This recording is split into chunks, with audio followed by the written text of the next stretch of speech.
I welcome you all for this session of seminar. It gives us immense pleasure to tell you that today we have with us Mr. Pulkit Mittal. He is the General Manager, Digital Transformation for Seedworks International Private Limited. He has over 6 years of work experience in digital transformation, project management, and business analytics. He is associated with Seedworks International since March 2018 and undertook senior leadership role in digital transformation strategy.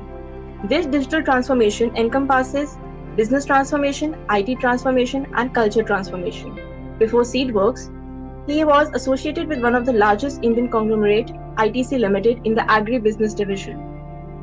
He has won the coveted HMA's Young Manager of the Year award, which was presented by Sri M. Venkaiah Naidu, Vice President of India, at 46th HMA's Annual Awards function held at Hyderabad in June 2019. The award was conferred for his exceptional managerial and leadership traits among young managers. As per HMA, what set the recipient apart from other candidates was his ability to transform the company in the new digital age, which providing emerging high-tech digital strategies and direction to all the stakeholders. He has been awarded the Big CIO Innovators Award by Trescon Global at the prestigious CIO Gathering 8th edition CIO Show on May 2019 at Mumbai. He is certified Learn Six Sigma Black Belt practitioner by BMG International. He holds the Bachelor of Technology in Electrical Engineering from IIT Kanpur, India. He is the recipient of Certificate of Merit for Academic Excellence at IIT Kanpur. At IIT Kanpur, he has worked in the area of evolutionary algorithms and published 2 conference papers and 1 journal paper. He is an avid reader, exploratory cook, and loves to swim. It's an honor for us to have you, sir. Please start the session. COVID impact on agri-businesses, that is where it is categorized as essential commodity by Indian government. And there were a lot of guidelines which came in the last month.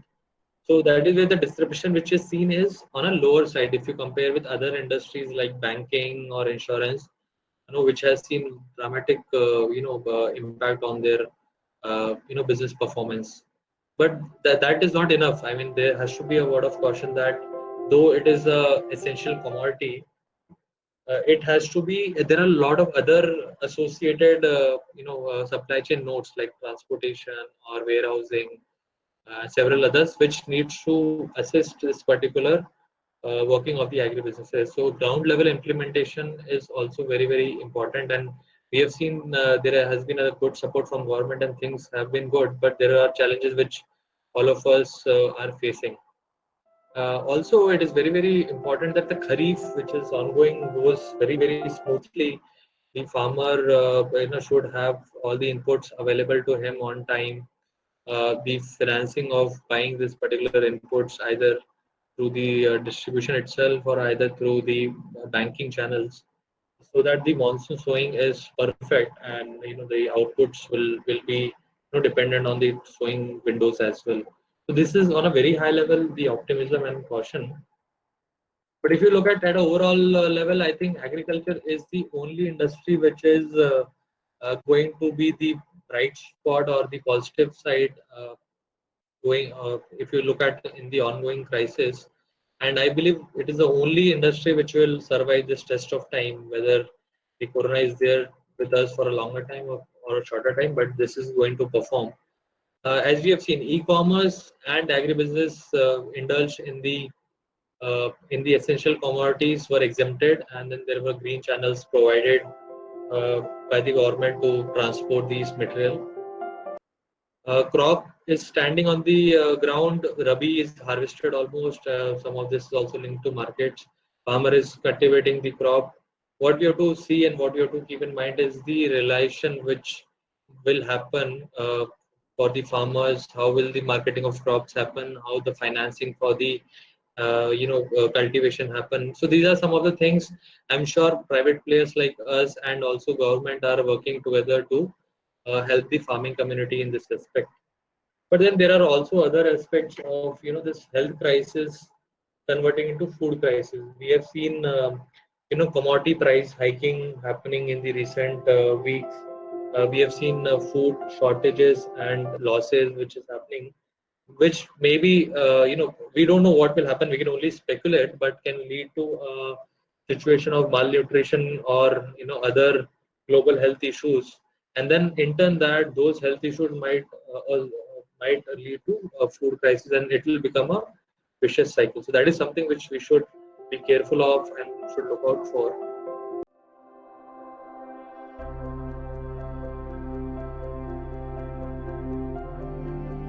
So my question is, like during COVID, even though there were exemptions given by government for agriculture activities, but due to shortage of manpower and transport vehicles, the entire disruption took place.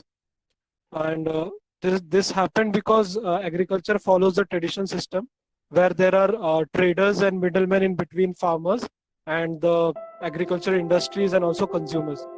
So in that case, like how can we build a supply chain where there is a direct connection with the help of technology between a farmer and the end consumers, like industries and other sector? Right.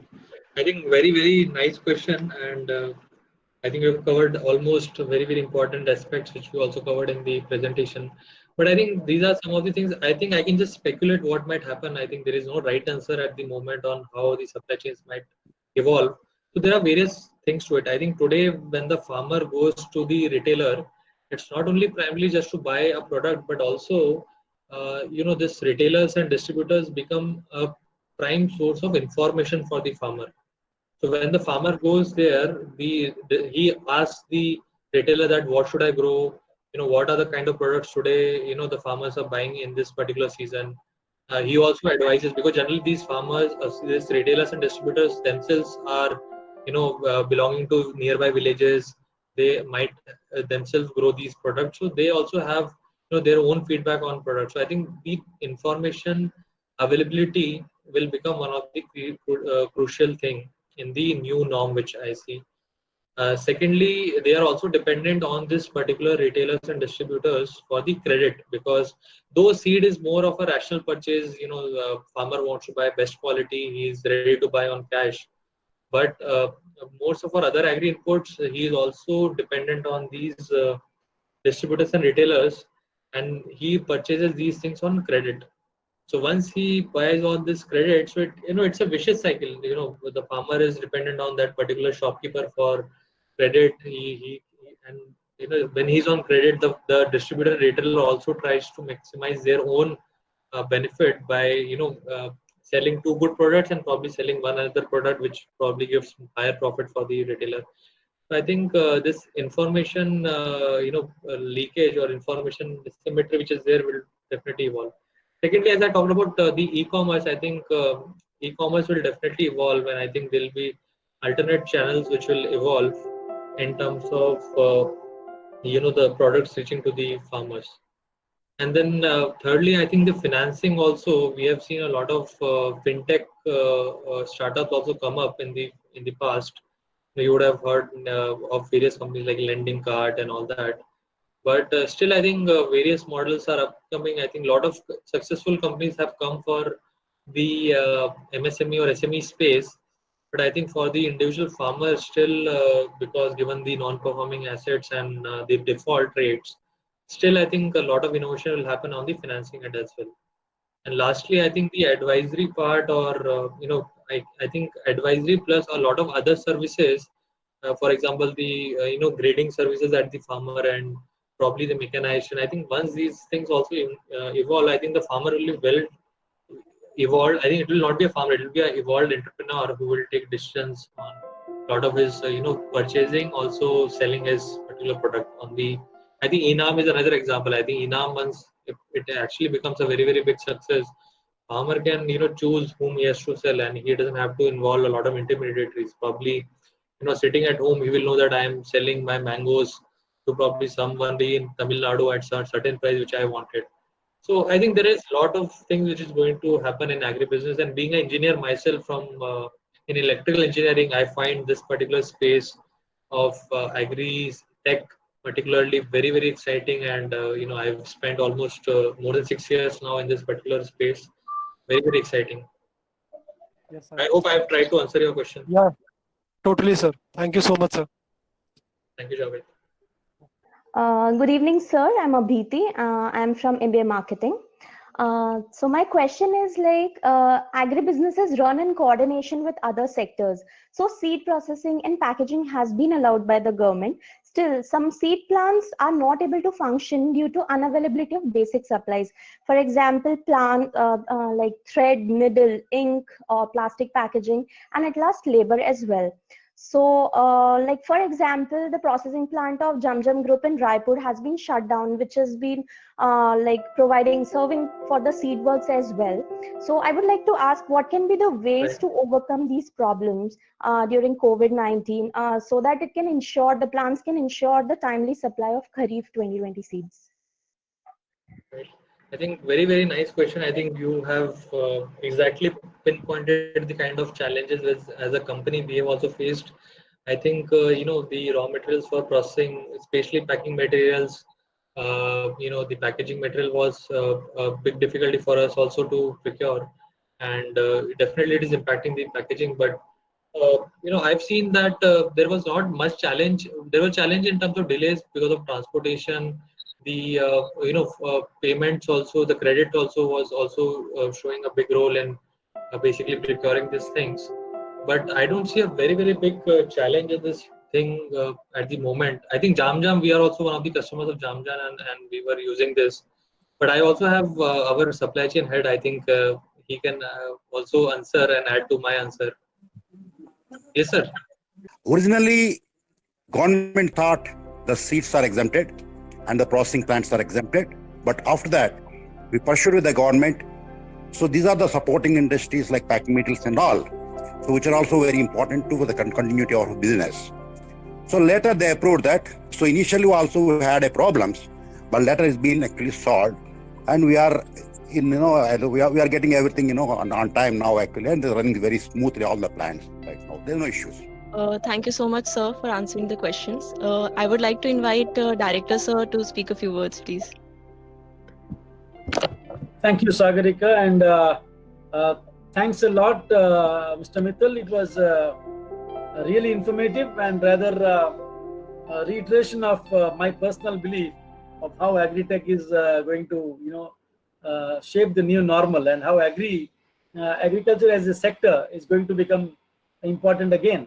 Now, we have been talking about the world in terms of BC, DC, AC, and NN. That is before Corona, during Corona, after Corona, and new normal. And I'm sure the new normal is going to bring in a new dawn for the whole new way of pursuing agriculture. And agriculture will actually become an attractive profession. And I hope we also see some sort of a consolidation of fragmented land holdings. So we have optimum farm size, I mean to say, and also influx of agri-tech from indigenously developed agriculture technology, and also something brought from abroad. And companies like yours and experts like you can play a really big role in facilitating that, producing a new variety of seeds and ensuring greater output. So India becomes the food bowl of the world. We are already the back office of the world, and I'm sure we are on the way to become pharmacy of the world.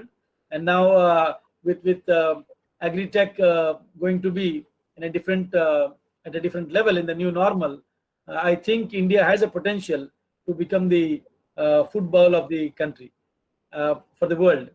And I also thank the presence of some of your senior colleagues, especially Sundarji, who also kind of chipped in and kind of added his thoughts to the repertoire of our boys and girls. So thank you so much once again, and I'm sure we'll have more interactions like these, and we'll stay in touch. Kudos to PIC team